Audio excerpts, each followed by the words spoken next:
Very good. How is it? Anything in coconut tastes good. That's why I say, right? So, their village, you go up there, they could eat fish 3 times a day. You know, they got a very famous soup that they call machuca. Machuca is made of like coconut soup.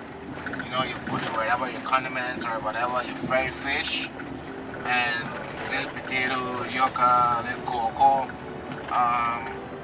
They actually get the plantain like not too red nor not too green, and they boil it like for 10 minutes.